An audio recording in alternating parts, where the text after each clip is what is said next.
محمد سجاد ہیں گجرانوالہ سے، کہتے ہیں کہ کئی سارے لوگوں کو دیکھا گیا ہے کہ جب وہ اللہ رب العالمین کی ذات پاک کا ذکر کرتے ہیں تو اللہ میاں کہہ کے مخاطب کرتے ہیں۔ اسی طرح یہ جو پنجاب کا سرائکی علاقہ ہے اس میں لفظ سائیں بولا جاتا ہے، تو بعض اوقات لوگ اللہ سائیں کہتے ہیں، تو اس کے بارے میں ارشاد فرمائے کہ یہ کہنا کیسا ہے۔ دیکھیں، گزارش یہ ہے کہ اللہ رب العالمین کی جو ذات اقدس ہے اس کا ادب، تعظیم سید عالم جانے کائنات صلی اللہ علیہ وسلم کی ذات اقدس سے بھی بڑھ کر ہے۔ ہمارے بزرگوں نے جہاں نبی پاک صلی اللہ علیہ وسلم کی عظمت و شان کا ذکر کیا یا حضور کا مرتبہ اور مقام بیان کیا تو کہا بعد از خدا بزرگ توئی قصہ مختصر۔ کائنات میں جتنی عزتیں ہیں وہ اللہ رب العالمین کے بعد رسول اللہ کی ذات اقدس کے لیے ہیں، اور رسول اللہ صلی اللہ علیہ وسلم کی ذات اقدس کے لیے اللہ رب العالمین نے قرآن مجید میں ایک مقام پہ ارشاد فرمایا کہ یا ایھا الذین آمنوا لا تقولوا راعنا وقولوا انظرنا واسمعوا وللکافرین عذاب علیم، کہ اے ایمان والو تم راعنا نہ کہا کرو، اس لیے کہ راعنا لفظ جو تھا ہماری رعایت کیجئے، اس کا معنی تھا کہ ہماری رعایت کیجئے، جبکہ جو دشمنان دین تھے، دشمنان رسول تھے، وہ اس لفظ کو تھوڑا بگاڑ کے پڑھتے تھے، تو اس سے معنی کچھ کا کچھ بنا دینے کی وہ کوشش کرتے تھے۔ تو اللہ رب العالمین کو یہ گوارا نہ ہوا، فرمایا میرے محبوب کو جب مخاطب کرنا ہو تو میرے محبوب کو انظر نہ کہا کرو کہ ہم پہ نظر کرم فرمائیے، رائنا نہ کہا کرو اے ایمان والو۔ تو اللہ رب العالمین کا مرتبہ اور مقام جو ہے وہ تو سید عالم جانے کائنات صلی اللہ علیہ وسلم سے بھی عرفہ و اعلیٰ ہے، بلکہ تصور سے بالا ہے۔ تو جب اس دین اسلام کے اندر سید عالم جانے کائنات صلی اللہ علیہ وسلم کی ذات اقدس کے لیے ایسا لفظ بولنے کی قرآن اجازت نہیں دیتا، رب رحمان اجازت نہیں دیتا کہ جس کے دو معنی نکلتے ہوں، ایک اچھا ایک برا، تو آپ اندازہ فرمائیں کہ ایسا لفظ ذو معنی کہ جس کے کئی سارے معنی نکلتے ہوں اور اس میں اچھا معنی بھی ہو اور اس میں ہلکا معنی بھی ہو، نامناسب معنی بھی ہو، تو وہ سید عالم کے رب کے لیے کیسے بولا جا سکتا ہے؟ جبکہ اسلام، قرآن، رب رحمان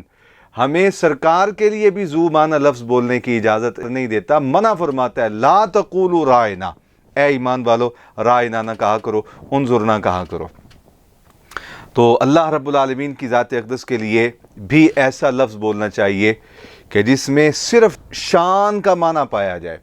جس میں صرف عظمت و مقام کا معنی پایا جائے، رفعت و بلندی کا معنی پایا جائے، جس لفظ کو بول کے اللہ رب العالمین کی ذات اقدس مراد لی جائے تو پھر اس میں خوبیاں ہی خوبیاں نظر آئیں، اس میں عیب کوئی نہ نظر آئے، اس میں نقص کوئی نہ نظر آئے، اس لفظ کے اندر کجی کمی ٹیڑھا پن نہ پایا جائے۔ اسی لیے قرآن مجید میں ایک مقام پہ 15واں پارہ سورہ بنی اسرائیل جہاں ختم ہو رہی ہے، وہاں اللہ رب العالمین نے ارشاد فرمایا اعوذ باللہ من الشیطان الرجیم قل ادعوا اللہ او ادعوا الرحمن ایما تدعوا فلہ الاسماء الحسنی، اے محبوب آپ ان سے فرمائیے کہ اللہ کو اللہ کہہ کر پکارو، او ادعوا الرحمن، یا پھر جو اللہ کا صفاتی نام ہے الرحمن، اس سے پکارو، جس بھی نام سے پکارو رب کو اسماء الحسنی اچھے ناموں سے پکارو۔ تو میرے عزیزو، اللہ رب العالمین حقدار ہے، وہ ہمارا خالق ہے، اس کے لیے ایسا لفظ استعمال کرنا کہ جس کے دو معنی پائے جاتے ہوں، ایک اچھا ہو اور ایک ہلکا معنی ہو۔ جیسے ہمارے ہاں لفظ میاں جو ہے یہ کسی زمانے میں امام صاحب کے لیے بولا جاتا تھا جو مسجد میں نماز پڑھایا کرتے تھے، بچوں کو قرآن پڑھایا کرتے تھے۔ اسی طرح لفظ میاں جو ہے وہ شوہر پر بھی بولا جاتا ہے۔ اسی طرح لفظ میاں جو ہے وہ بعض اوقات چھوٹے کے لیے بھی بولا جاتا ہے، بعض اوقات عمر میں بڑے کے لیے بھی بولا جاتا ہے، اپنے اپنے علاقوں میں اس کا استعمال ہے مختلف طریقوں سے۔ اسی طرح لفظ سائیں،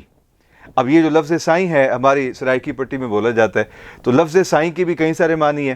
آپ لغت کی کتابیں اٹھا کے دیکھیں تو آپ کو اندازہ ہوگا کہ اس کے معنوں میں ایک معنی بزرگ بھی ہے، اس کے معنوں میں ایک معنی فقیر بھی ہے، اس کے معنوں میں ایک معنی خامند اور شوہر بھی ہے، اس کے معنوں میں ایک معنی درجے کے لحاظ سے اپنے سے چھوٹا مخاطب بھی ہے۔